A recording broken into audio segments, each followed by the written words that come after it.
Magandang araw mga bata! Halina't ating simulan ang ating aralin.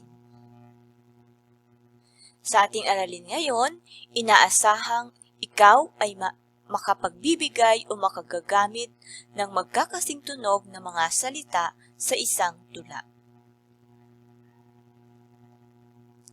Ating basahin ang tula. Ito ay pinamagatang Tutubi, Tutubi. Tutubi, tutubi sa gitna ng parang, huwag mong huhulihin, batang matapang. Ikaw naman bata ka, huwag mong huhulihin ang mga tutubi, kaibigan natin. Muli ko pong babasahin at bigyang pansin ang mga pantig at salitang nakakulay pula. Tutubi, tutubi. Tutubi, tutubi sa gitna ng parang, huwag mong huhulihin, batang matapang. Ikaw naman bata ka, huwag mong huhulihin ang mga tutubi, kaibigan natin. Mula sa ating kwento, maaari mo bang sagutin ang mga tanong? Sino ang sinasabing huwag manghuli ng mga tutubi? Nasaan ang mga tutubi? Bakit hindi natin dapat hulihin ang mga tutubi? Magagaling mga bata, atin nga pong basahin ang mga salita na nakakulay pula. Parang, matapang, huhulihin, natin. Okay, atin po itong bibigyang pansin mamaya pagkatapos nating basahin ang isa pang tula. Ito ay pinamagatang ang huni ng pipit. Ang huni ng pipit sa dulo ng kalumpit, ang batang mabait ay walang kagalit. Ang huni ng kwago sa dulo ng mabolo, ang batang magulo ay sakit sa ulo. Muli, bigyang pansin ang mga salita na nakakulay pula. Ang huni ng pipit. Ang huni ng pipit sa dulo ng kalumpit, ang batang mabait ay walang kagalit. Ang huni ng kwago sa dulo ng mabolo, ang batang magulo ay sakit sa ulo. Ano ang sabi sa ating nabanggit o binasang tula? Sino ang batang walang kagalit? Sino naman ang tinutukoy na bata na sakit sa ulo? Atin pong basahin ang mga salita na nakakulay pula. Pipit, kalumpit, mabait, kagalit, kuwago, mabolo, magulo, ulo. Habang binabanggit ang mga salita, meron ba kayong napansin? Ano ang inyong napansin? Atin nga pong basahin ang mga salitang nakakulay pula sa ating tula.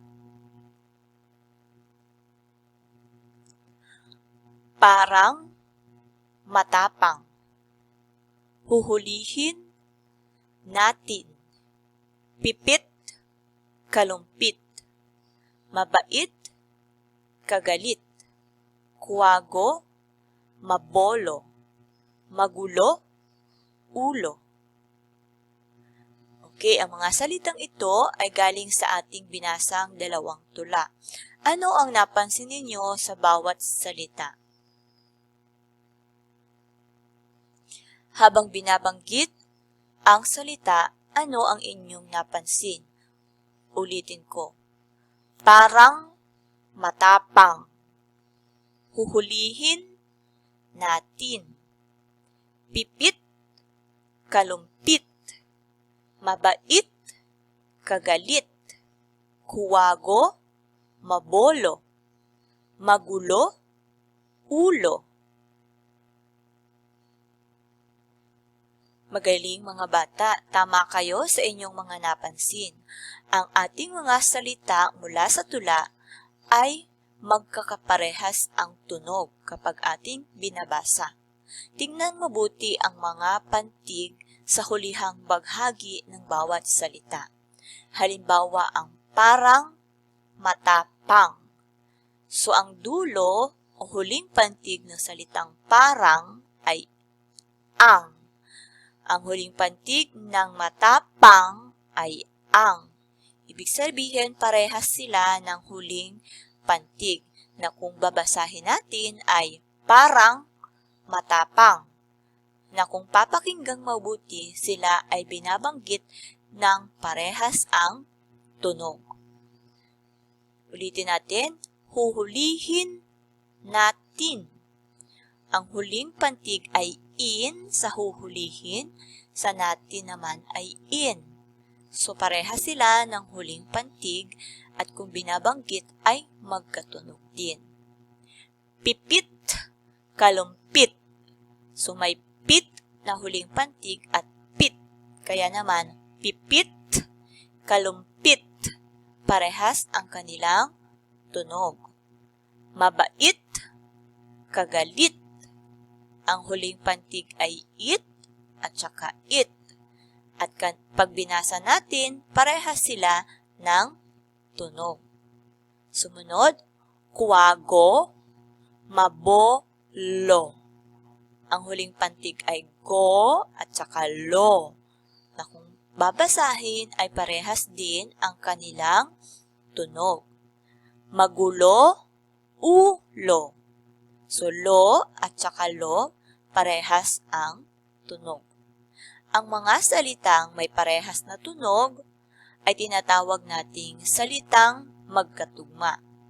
Ang salitang magkatugma ay tawag sa salitang magkapareho ang tunog sa huling pantig ng mga salita. Kung ating babalikan, nilagyan ko ng kulay pula ang mga huling pantig upang lubos ninyong maunawaan at malaman na ang bawat huling pantig ay binibigkas ng magkatunog. Tingnan natin ang iba pang halimbawa. Sabon, kahon. Sitaw, ilaw.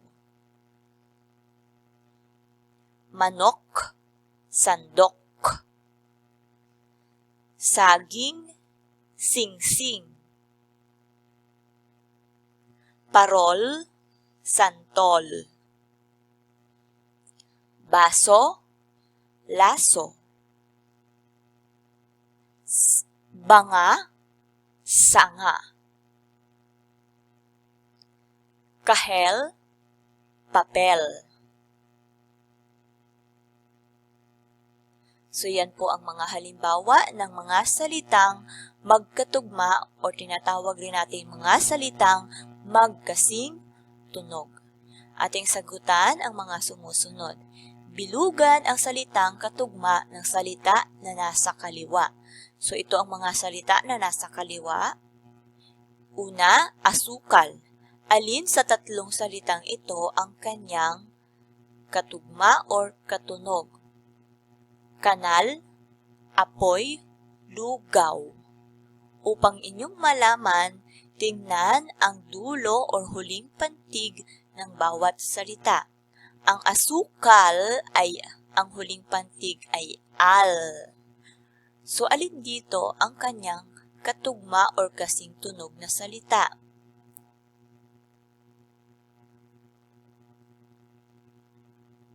Next, lubid. Itik, tubig, sinulid. Next, lata. Alin dito ang katunog ng lata? Ulan, bata, kubo. Next, pang-apat, banig. Alin ang may ig sa dulo? Sahig, baril, isip. At panglima, hangin. Alin ang katugmang salita sa pawis, ngipin, lamok?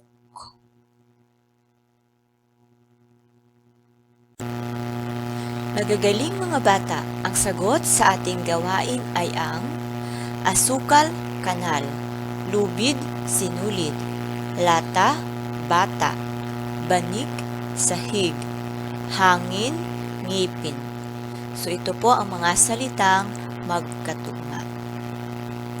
Ngayon naman ay pagkabitin ang larawan na magkatugma ang ngalan. So meron po tayo ditong larawan sa kanan, sa kaliwa, at meron din tayo dito sa kanan. Alin kaya sa mga sumusunod na larawan ang magkatugma?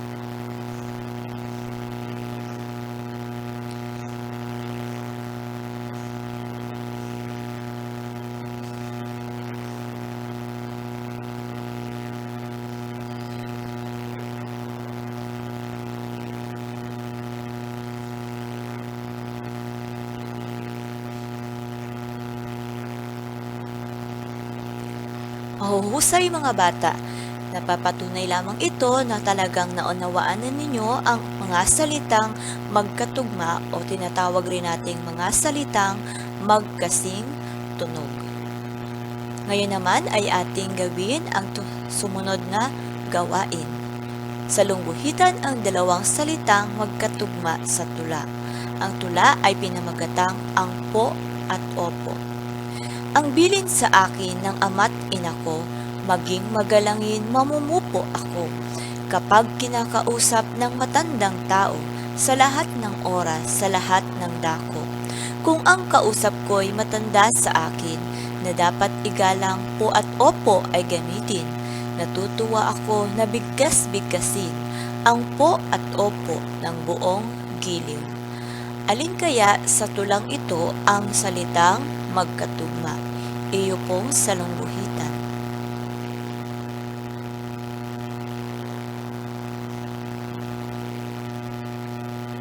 Ang tawag sa salitang magkapareho ang tunog sa huling pantig ng mga salita ay salitang magkatugma.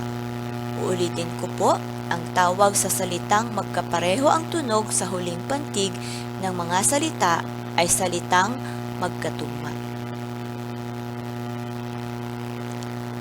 Lagyan ng check kung ang salita ay magkatugma, lagyan naman ng X kung hindi magkatugma ang mga salita. Una, buko, kuko. Yan ba ay magkatugma? Check. Or hindi magkatugma? X. Pangalawa, atis, saging. Pangatlo, isda, ulam. Pang-apat, baso, maso. At panglima, palay, gulay. Maraming salamat mga bata sa inyong pakikinig. Hanggang sa muli, paalam!